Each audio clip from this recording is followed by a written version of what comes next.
Ok, ćao drugari, Srđan ovdje. Sada ću vam pokazati jedan mnogo cool trik sa kartama.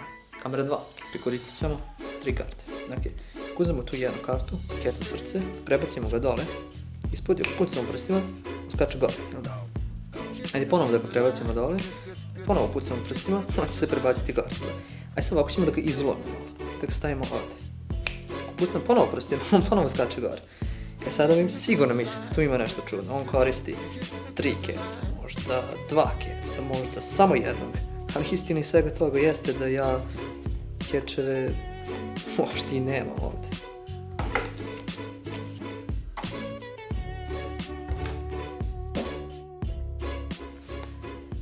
Ok, ako vam se svidjelo ovako nešto, slobodno, like dole, thumbs up, komentari, mnogo mi znači vaša podrška, mnogo mi znači vaši komentari kada nešto ovako radim i pripremam, smišljam neke nove stvari, tako da ako vam se svidjelo ovo, slobodno se subscribe-ujte i očekujte nešto cool veoma uskoro. Vidimo se, čao!